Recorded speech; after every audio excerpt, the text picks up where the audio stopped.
பரிசுத்த வேதாகமம் ஆதியாகமம் அதிகாரம் 2. இவ்விதமாய் வானமும் பூமியும் அவைகளின் சர்வ சேனையும் உண்டாக்கப்பட்டு தீர்ந்தன. தேவன் தாம் செய்த தம்முடைய கிரியையும் 7ஆம் நாளிலே நிறைவேற்றி தாம் உண்டாக்கின தம்முடைய கிரியைகளை எல்லாம் முடித்த பின்பு 7ஆம் நாளிலே ஓய்ந்திருந்தார். அதாவது வானமும் பூமியும் அவைகளின் எல்லா பரிவாரங்களும் சர்வ சேனையும் உண்டாக்கப்பட்டு பூமியில் இருக்க எல்லாமே முடிச்சிட்டாரு. எல்லா படைப்பையும் படைச்சி முடிச்சுட்டு, மனுஷனையும் முதற்கொண்டு தான் எல்லாத்தையும் படைச்சி முடிச்சுட்டு எல்லாத்தையும் முடிச்சிட்டாரு. மனுஷனை சொல்லிட்டாரான்னு தெரியல, பார்க்கலாம். எல்லாத்தையும் முடிச்ச பின்பு 7ஆம் நாள் அப்படியே ரிலாக்ஸ் அப்படியே ஓய்வெடுக்கிறார். தேவன் தாம் சிருஷ்டித்த உண்டு பண்ணின தம்முடைய கிரியைகளை எல்லாம் முடித்த பின்பு அதிலே ஓய்ந்திருந்தபடியால் தேவன் 7ஆம் நாளை ஆசீர்வதித்து அதை பரிசுத்தமாக்கினார். அதை பாருங்க, கடவுளே ஒரு நாள் ரெஸ்ட் எடுக்கிறாருன்னா அது 7ஆம் நாள் தான். அந்த 7ஆம் நாள் அவரே அப்படியே ரிலாக்ஸா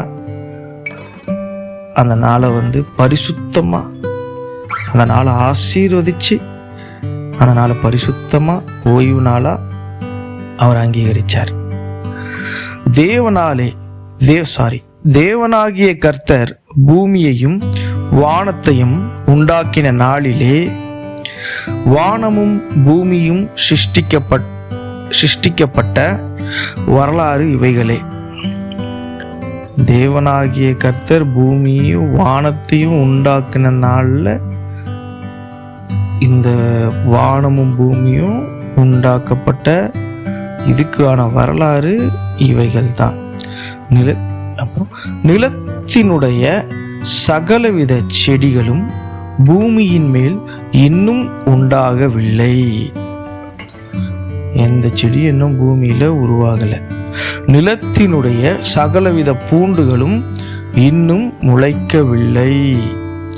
ஏனெனில் தேவனாகிய கர்த்தர் பூமியின் மேல் இன்னும் மழையை பெய்ய பண்ணவில்லை. நிலத்தை பண்படுத்த மனுஷனும் இருந்ததில்லை. அதாவது இன்னும் பூமி மழையை பார்க்கல. அதனால அங்க இருக்கிற புல் பூண்டுகள் எதுவுமே இன்னும் முளைக்கல. செடிகள் கனிகளை கொடுக்கல. இதெல்லாம் செய்யறதுக்கு அந்த இடத்துல மனுஷனும் இன்னும் இல்லை. அப்பொழுது மூடு பனி பூமியிலிருந்து எழும்பி பூமி எல்லாம் நினைத்தது. அவரை நினைக்கும் போதே அப்ப மூடு பனி அது எல்லாமே அவர் சொல்லவே இல்லை. பாருங்க, இந்த இடத்துல அவர் சொல்லாமலே அந்த இடத்துல ஆட்டோமேட்டிக்கா அவர் பார்த்துருப்பாரு, என்னடா இது செடி எல்லாம் இன்னும் புல் பூண்டு முளைக்கலையே அப்படின்ன உடனே அந்த மூடு பனி தானா எழும்பிச்சு போல. அப்படியே எழும்பி அந்த பூமி அழகா நினைக்குது. தேவனாகிய கர்த்தர் மனுஷனை பூமியின் மண்ணினாலே உருவாக்கி ஜீவ சுவாசத்தை அவன் நாசியிலே ஊதினார். மனுஷன் ஜீவ ஆத்மானான். அதாவது இப்பதான் மனுஷன் உருவாக்கப்படுறான். மனிதனாகிய நம்ம இந்த பூமியுடைய மண்ணுல இருந்து மண்ணை பிசைந்து மனிதனை உருவாக்கினார்னு ஒரு பாட்டு கூட இருக்கு அழகா.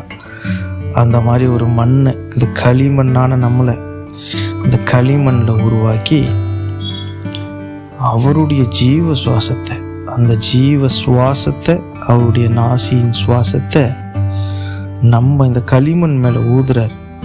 அந்த சுவாசம் பட்ட உடனேயுமே அந்த மனுஷன் ஒரு ஜீவ ஆத்மாவானான். எவ்வளவு அழகா போட்டிருக்கு பாருங்க. ஆத்மா, அந்த ஆத்மா ஜீவிக்கிற ஒரு ஆத்மாவா அவன் மனுஷன் மாறுறான். அந்த மண்ணே மாறுது. தேவனாகிய கர்த்தர் கிழக்கே ஏதேன் என்னும் ஒரு தோட்டத்தை உண்டாக்கி தாம் உருவாக்கின மனுஷனை அதிலே வைத்தார். இவ்வளவு அழகா பாருங்க. அவனுக்கு ஒரு வீடு கிடலாம் இல்லை, பெரிய தோட்டமே, ஒரு ஃபார்ம் ஹவுஸே கொடுக்குறாரு. நம்ம இப்போ ஃபார்ம் ஹவுஸ்க்காக போராடின்னு இருக்கோம். வாழ்க்கை ஃபுல்லாக போராடினாலும் ஒருத்தனுக்கு ஒரு ஃபார்ம் ஹவுஸ் கூட கட்ட முடியல. ஆனால் அவர் உருவாக்கும் போதே பாருங்கள், ஃபார்ம் ஹவுஸ் கொடுக்குறாரு. ஃபஸ்ட்டு ஏதேன் தோட்டத்தை கொடுக்குறாரு. தேவனாகிய கர்த்தர் பார்வைக்கு அழகும் புசிப்புக்கு நலமுமான சகலவித விருட்சகங்களையும் தோட்டத்தின் நடுவிலே ஜீவ விருட்சத்தையும் நன்மை தீமை அறியத்தக்க விருட்சத்தையும் பூமியிலிருந்து முளைக்க பண்ணினார். இந்த இடத்துல தான் எல்லா மரங்களும் வளருது. முக்கியமான மரம் தோட்டத்தின் நடுவில் ஜீவ விருட்சம். அந்த விருட்சம் நித்திய ஜீவன் இருக்கும். அந்த மரத்தோட கனியை சாப்பிட்றவன் சாகவே மாட்டான். அந்த மரம். அதுக்கப்புறமா நன்மை தீமை அறியத்தக்க இன்னொரு மரம். அப்புறம் பல மரங்கள் அங்கே இருக்கு. நமக்கு குறிப்பாக இந்த 2 மரங்களை பற்றி தான் நம்ம பார்த்துட்ருக்கோம். ஏன்னா இது இல்லாமல் இன்னும் நிறைய மரங்கள் இருக்கும். பசி எடுக்காமல் இருக்கிற மரம் கூட இருக்கும். எல்லா நோய்க்கும் மருந்து கொடுக்குற மரம் கூட இருக்கும். நோயே வராது. ஃபர்ஸ்ட் ஆஃப் ஆல் நிறைய இருந்திருக்கும். இங்கே 2 முக்கியமான விஷயத்த நமக்கு சொல்கிறாங்க. அப்புறம் தோட்டத்துக்கு தண்ணீர் பாயும்படி ஏதேனிலிருந்து ஒரு நதி ஓடி அங்கே இருந்து பிரிந்து 4 பெரிய ஆறுகளாயிற்று. முதலாம் ஆற்றுக்கு பைசோன் என்று பெயர். அது ஆவிலா தேசம் முழுவதையும் சுற்றி ஓடும். அவ்விடத்திலே பொன் விளையும். அதாவது அங்கே ஏதேனிலிருந்து ஒரு நதி புறப்பட்டு போது அந்த நதி 4 பெரிய ஆறா பிரியுது. அந்த முதலாம் ஆற்றுக்கு பைசோன்ற ஒரு அழகான பேரும். அது ஆவிலா தேசம் ஒரு தேசம் முழுக்க அப்படியே ஒரு சுத்துது. தேசம்னா அந்த காலத்துல நம்ம கண்டத்தை அழகா அப்படி சுத்தி அப்படி வருது. அந்த இடம் பொன் விளையும் பூமியா, பொன் விளையுமா. அந்த தேசத்தின் பொன் நல்லது. அவ்விடத்திலே பிதோலாம் கோமேதக கல்லும் உண்டு. பாருங்க, பித்தோலாம் அதாவது முக்கியமான உலோகமா இருக்கும். முக்கியமான கல் கோமேதக கல். இதெல்லாம் ரொம்ப விலை மதிக்க முடியாத பொருட்கள்லாம் அந்த இடத்துல உருவாகிருக்கு அந்த முதல் நதியில. இரண்டாம் ஆற்றுக்கு கீகோன் என்று பெயர். அது எத்தியோப்பியா தேசம் முழுவதையும் சுற்றி ஓடும். மூன்றாம் ஆற்றுக்கு இதேக்கேல் என்று பெயர். அது ஆசியாவுக்கும் கிழக்கே ஓடும். நாலாம் ஆற்றுக்கு ஐபிராத் என்று பெயர். இந்த மாதிரி இந்த மற்ற 3 ஆறுகளுடைய பெயர்களும் சொல்லப்படுது. ஆசியா தேசம் நம்ம கண்ட்ரி தான். அது பக்கமாகவும் ஒரு ஆறு ஓடுது. இதேக்கால் என்று பெயர். இதேக்கால்.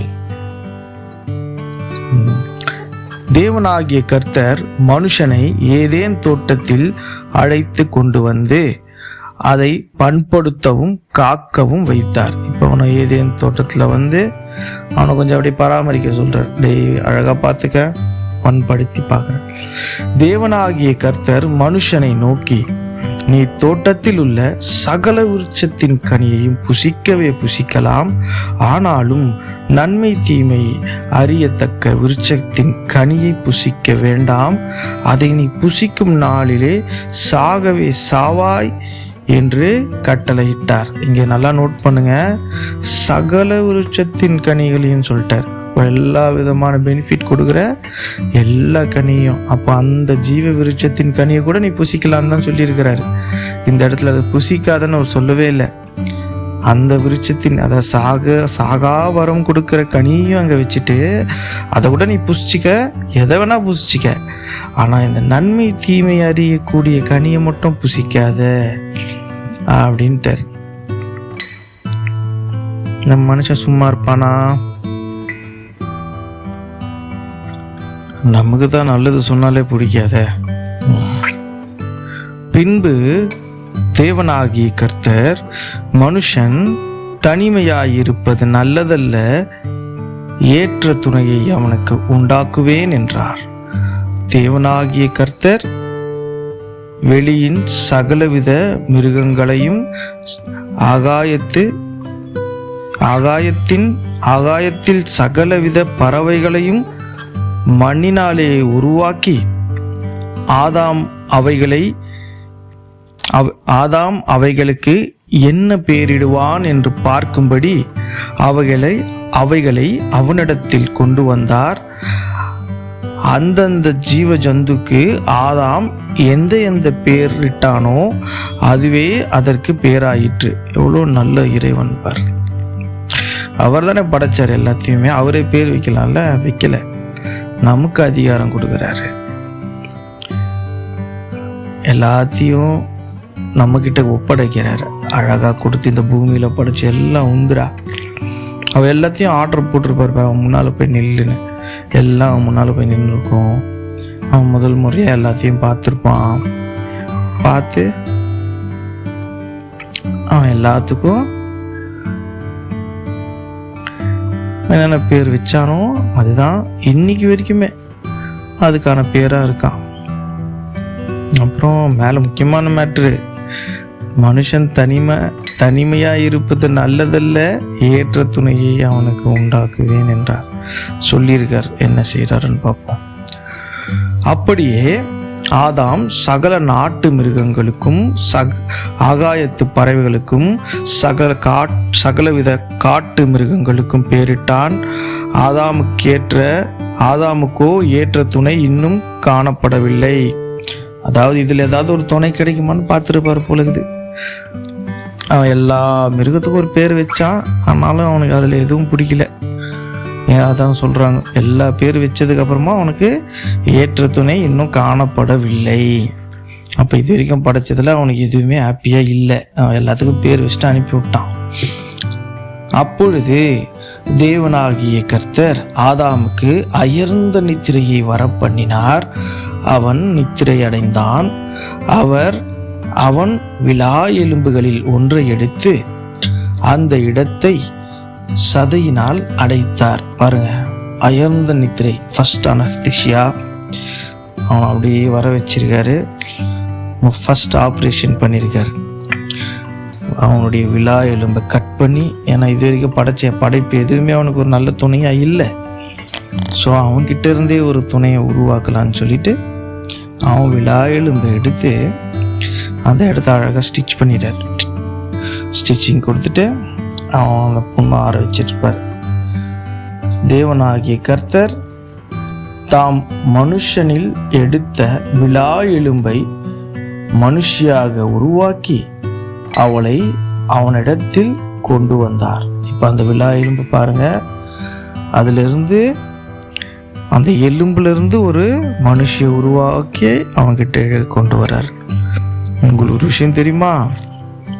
இன்னைக்கு வரைக்குமே பெண்களுக்கு ஒரு விலா எலும்பு அதிகமாக தான் இருக்கும். எண்ணி பார்த்தீங்கன்னா ஆணுக்கு ஒரு விலா எலும்பு கம்மியாக தான் இருக்கும்.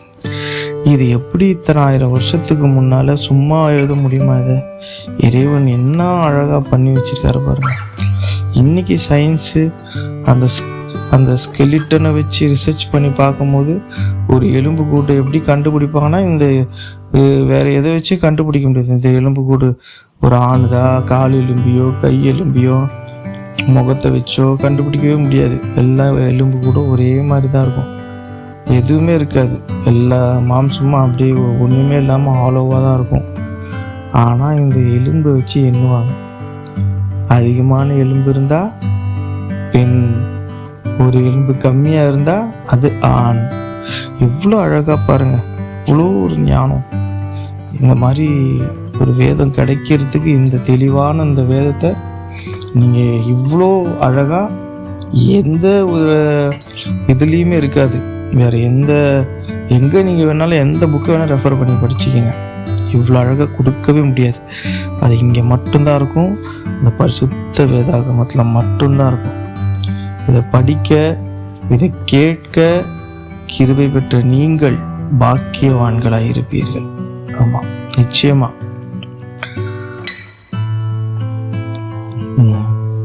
இது நிமித்தம்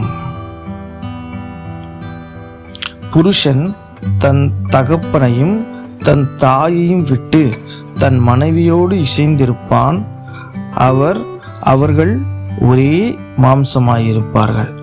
ஆதாமும் அவன் மனைவியுமாகிய இருவரும் நிர்வாணிகளாயிருந்தும் வெட்கப்படாதிருந்தார்கள். ஆமென். அதாவது இது நிமித்தமா இது வரைக்கும் அவர் கடவுள் கூடவே உறவாடிட்டு இருந்த ஆதாம் இனிமேல் அவர் படைச்ச அந்த மனுஷியோட இசைந்திருப்பான். அவனுக்கு ஒரு நல்ல துணியை கொடுத்துட்டாரு. ஏன்னா அவன் பயப்படக்கூடாதுன்னு உள்ளார் அவன் கூடவே இருந்திருக்கார். இப்போ அவனை அவ கூட விட்டுட்டு இவன் நிம்மதியாக சந்தோஷமா இருங்க அப்படின்னு சொல்லிட்டு இவனுக்கு இந்த இவ்வளோ பெரிய உலகத்தையும் படைச்சு கொடுத்து இறைவன் அவனை இந்த இடத்துல வச்சுட்டு போறார். சுதந்திரமா இருங்கடான்னு சொல்லிட்டு இதோட இந்த அதிகாரம் முடிவு அடைகிறது. ஆமென்.